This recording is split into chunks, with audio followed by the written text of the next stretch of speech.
가난복지의 방송을 시청하는 시청자 여러분, 오늘 하나님의 말씀은 요한복음 12장 24절 말씀, 주제는요, 여러분 다 보셨죠? 죽어야 살아요라는 주제를 가지고 함께 은혜를 나누도록 하겠습니다. 말씀의 주제는 참 거창하죠. 그죠? 근데 참으로 저와 여러분들께서 죽어야 산다는 것을 알 수 있잖아요. 예수님께서는 요한복음 12장 24절의 말씀을 보니까 죽으셨어요. 그죠? 썩어져야만이 또 많은 열매를 거둘 수 있다라고 이렇게 말씀하셨습니다. 이게 어떤 말씀입니까? 산다는 것은 우리가 부활하는 것이죠. 할렐루야. 그래서 우리 주님은 저와 여러분들 너무 사랑하셔서 죽어야지 산다. 그래서 로마서 8장 13절의 말씀을 보니까 만일 여러분들이 육신을 따라 살면 반드시 죽을 것이요 이렇게 말씀하셨어요. 또한 성령으로 몸의 행실을 죽이며 살 것이다 이렇게 말씀하셨습니다. 우리는 성령 안에서 내 행실을 돌아보면서 살아가시기 바랍니다. 그럴 때에 우리 주님께서 저와 함께 하실 줄 믿습니다. 여러분, 우리 에녹을 생각해 보세요. 그죠? 그는 하나님과 늘 살면서 함께 동행하는 모습을 봤습니다. 그게 바로 성령님과 함께하고 우리의 모든 행실이 어때요? 성령님을 닮아가는 예수 그리스도를 우리 안에 모시고 계시면, 예수님이 저와 여러분들 안에 주님으로 계신다라면, 또 주인으로 모시고 계신다라면 성령의 역사가 있을 줄 믿습니다. 성령의 열매를 맺을 수 있는 줄 믿습니다. 우리가 어떤 것을 바라보면서 지금 이 시간에 말씀을 듣고 예배를 드리고 있습니까? 찬양을 하고 있습니까? 저와 여러분들께서는 부활되신 그 주님을 바라보기 위해서 목적이 무엇입니까? 부활이잖아요. 그래서 예수님은 저와 여러분들을 위해서 24절에 진실로 진실로 이루노니 반복해서 말씀하셨습니다. 안전히 부탁을 하신 겁니다.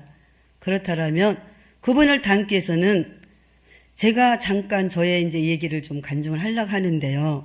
제가 시편 40편 1절 2절 말씀을 보면 기다리고 기다렸더니 부르짖고 간구했더니 2절의 말씀에 보니까 또 뭐라고 말씀하셨냐면 기가 막힌 웅덩이에 수렁이에 빠져 있었어요.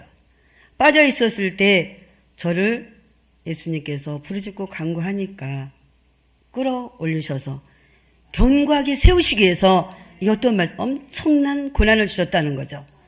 이 말씀을 붙잡고 제가 승리했습니다. 이 말씀을 듣는 저와 여러분들께서도 승리할 수 있는 것은 내가 죽어야 된다. 저는 고집이 엄청나게 셌어요. 고집이 센 만큼 언젠가 제가 말씀드려서 들을 수도 있습니다. 고집이 엄청 셌어요. 근데 막내가 제 고집을 닮고 둘째가 제 고집을 닮았더라고요. 그래서 우리 둘째를 4살 때 제가 쓰레기통에 박았어요. 쟤를 닮지 않기 위해서. 제가 너무 고난이 심했으니까. 하나님은 나를 죽이라고 그래요. 내 안에 있는 성령님의 역사가 일어나기 위해서는 네가 죽어라 이러셔. 네가 죽어라. 죽어야만이 그분이 내 안에 살아 역사하신다. 우리 너무나 부활 잘 아시잖아요. 교만하면 안 된다는 거예요. 영적 교만이 얼마나 무서운지 몰라요. 내가 알고 있다는 것 때문에 영적으로 교만해서 내가 죽지 않은 것. 그래서 제 고집을 주님이 꺾었어요. 제 고집을 선생님을 붙여서 아주 저를 가르치는 선생님을 된 선생님을 붙여가지고 제 고집을 꺾고 저는 지금 없어요. 그래야만이 살 수 있어요. 제가 자녀가 5이잖아요. 근데 제가 어떻게 살겠습니까? 나를 죽였으니까 사는 거예요. 저를 죽이지 않았다면 제가 고집도 세고요. 제가 못된 것을 말하자면 술 먹고 다니는 사람하고는요, 얘기도 안 하고요. 저는 뭐 부족하지 않습니까? 저는 어떻게 보면 더 못됐어요. 어느 때는 제 속에서 못된 것들을 제가 기억을 많이 하고 돌이켜요. 내 자신을 돌아봅니다. 왜 그럴까요? 살아계신 그분이 내 안에 계시기 때문에, 성령님께서 제 안에 계시기 때문에, 그분을 바라보고 있기 때문에 저는 자꾸 돌이키면서 아버지여, 왜 이렇게 못된 구석이 있습니까? 내가 죽었으면 죽은 사람은 말하지 않아요. 죽은 사람은 화내지 않아요. 죽은 사람은 막 불러봐도 대답하지 않아요. 근데 우리는 어때요? 저는 어때요? 저 건드려 보세요. 화가 납니다. 저 건드려 보세요. 자존심 상합니다. 저 건드려 보세요. 아주 제가 살아서 팔딱팔딱 뜁니다. 저는요, 이걸 다 죽이고 살았습니다. 근데 제가 나와서 부흥 강사를 하면서 사무총장을 하면서 자랑하는 게 아닙니다. 하면서 이상한 내가 죽었던 내 모습들이 다시 살아났어요. 나를 건드니까 화가 나고, 내가 일을 많이 하니까 자만과 교만이 생기면서 나 아니면 안 될 것 같고 막 이랬어요. 죽었던 것들이 다시 살아난 모습을 저는 볼 수가 있었어요. 그런 후에 주님이 저에게 이 말씀을 주셨습니다. 예수님이 죽으심으로 말미암아 다시 부활하셔서 많은 열매를 맺으셨는데 너는 지금 뭐하고 있느냐는 거죠, 저한테. 왜 죽었던 네가 다시 살아나냐? 여러분, 육신적으로 죽으라는 얘기가 아니죠. 내 행실을 죽여라. 교만도 죽이고 자만도 죽이고 고집도 죽이고 다 죽였어요. 근데 다시 살아나더라니까요. 그래서 제 자신을 돌아보면서 이 말씀을 교훈을 삼아서 암송하면서 이 말씀을 내 안에 새기면서 자신을 돌아보면서 다시 한번 내 것을 지금 죽이고 있습니다. 죽게 해주세요. 그래야만이 살 수 있어요. 하나님 나라를 볼 수 있어요. 주님이 죽으셨잖아요. 우리 때문에 또한 십자가를 지셨잖아요. 그러므로 살아나셨잖아요. 부활하셨잖아요. 그렇다면 우리는 옛것은 다 지나가고 보라 새 것이라고 말씀하셨는데 옛것이 다시 믿음이 떨어지고 기도가, 제가 이런 얘기를 많이 합니다. 말씀은 너무 잘 알고 있어요. 모르지 않습니다. 풍성하죠. 근데 말씀만 있으면 뭐 하겠느냐, 이 말씀을 제가 주로 많이 해요. 왜냐하면 그 위에 기도하지 않으면요 절대 죽을 수가 없더라고요.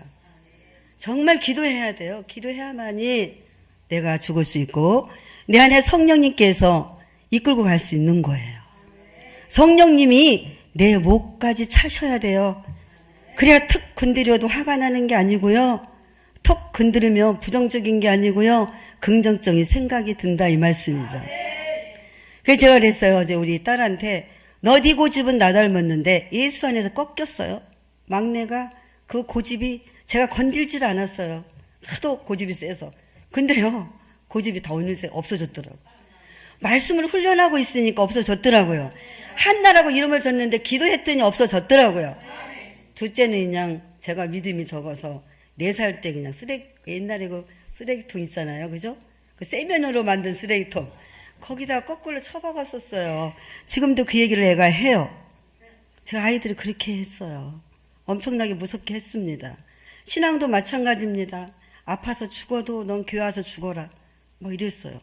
그래 놨더니 지금에 오니까요. 너무 예수님을 영접해서 신앙생활 잘하면서 부모에게 순종하면서 예수님 앞에 너무 이쁜 모습을 볼 때 정말 이게 아름다운 나의 열매가 아닌가. 할렐루야. 거기에 힘이 생기더라, 이 말씀입니다.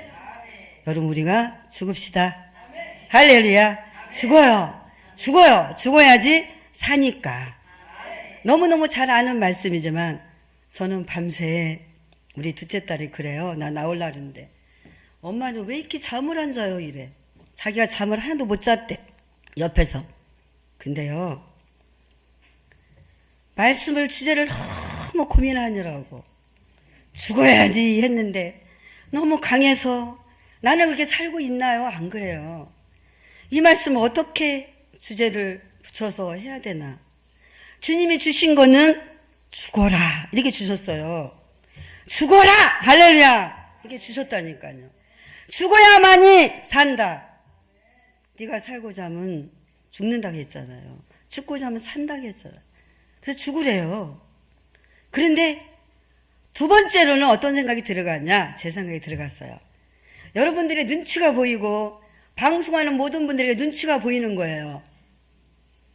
죽어라 하니까.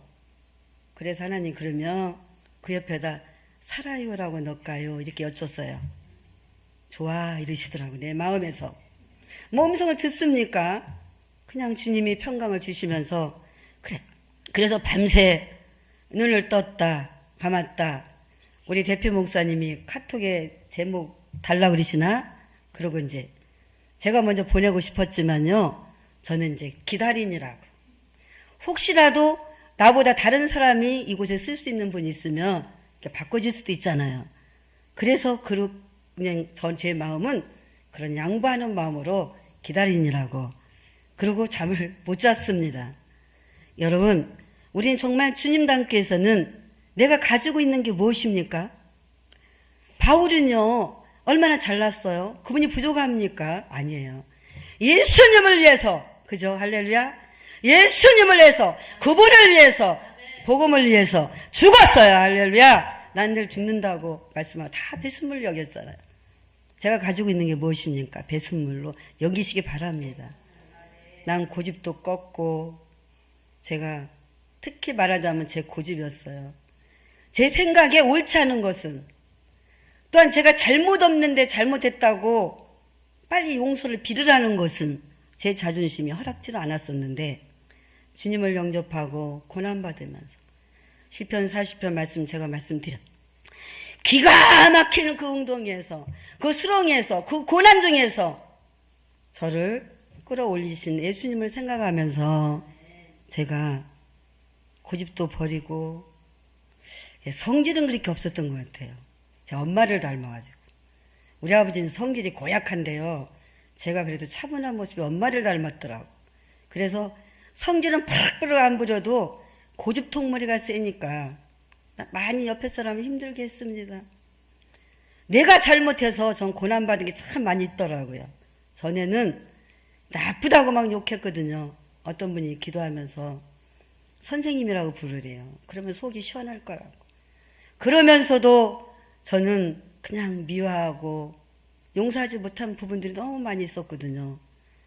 내 자신을 돌아보면서 아까 우리 목사님 잠깐 말씀하시면서 이제는 열매를 맺기 위해서 성숙한 자가 되게 했으면 좋겠다라고 얘기했던 것처럼, 이제는 그래도 성숙해지니까 용서가 되고 내가 잘못했다는 것을 느껴지고, 상대방이 에게 어떤 이야기를 하게 되면 저분이 왜 나한테 그 말을 했을까라는 생각이 들면서 내 자신을 돌아보게 되더라고요. 그래서 제가 혼자 위로를 받습니다. 아, 그래도 금옥이가 많이 성장했구나. 많이 성숙해졌구나. 근데 마음에 그만한 여유가 생겼다는 것입니다. 마음이 여유가 생겨서 남을 돌아볼 수 있는 그런 여유가 생겼어요. 저는 그냥 내 자식만 내 영혼이었고요. 그들만 그냥 귀하게 여겼습니다. 주님이 그러셔요. 영혼을 어떻게 사랑해야 됩니까? 라고 여쭤보니까 예수님께서 저에게 이렇게 말씀하시는 거예요. 너희 자식 사랑하듯이만 해봐라. 그러면 많은 열매가 있을 것이다. 근데 그게 그렇게 안 되는 거예요. 근데 그래서 기도하면 주님을 한번 생각을 해봐라. 주님께서는 어떻게 하셨냐? 너희를 사랑하지 않았냐? 너를 사랑하지, 너희가 문제가 아니잖아요. 그죠? 저죠. 내가 바로 쓰고 죽는다면 아버지가 나를 살려셨으니 많은 열매가 성경에 있는 말씀처럼, 우리 한번 같이 다시 한번 읽어보고 결론을 내리도록 할까요? 이 말씀은 너무 잘 하시는 말씀이기 때문에 여러분, 저는 그랬어요. 하나님, 말씀을 꼭 제가 몇 장 말씀을 되지 않더라도 제가 하는 말씀 중에서 저 기도했습니다.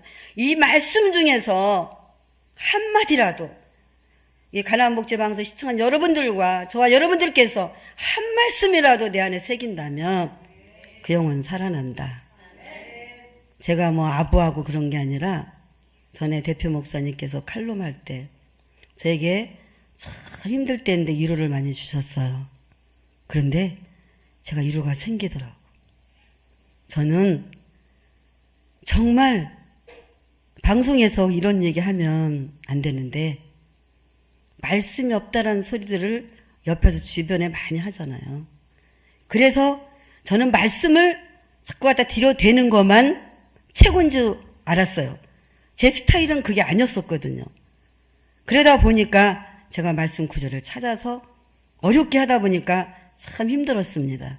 그런데 그런 말씀 속에서 그게 아니라는 것을 가르쳐 주셨기 때문에 그렇게 하지 않아도 편하게 해도 된다라고 그 말씀 한마디에 제가요 더 자신감이 생기더라고요. 그래서 오늘도 제가 언고 없이 주여 아버지가 하시옵소서, 요 필요한 말씀 하시옵소서, 주시옵소서, 제목도 아버지가 주시옵소서 가지고 왔습니다. 여러분, 우리 말씀 속에서 은혜 많이 되신 줄 믿고 감사하면서 기도하는 저와 여러분 되시기를 예수님 부탁을 드립니다. 아멘. 우리는 죽었으니까 이 시간 이후로부터는 많은 열매가 있기를 예수님 부탁을 드립니다. 감사합니다.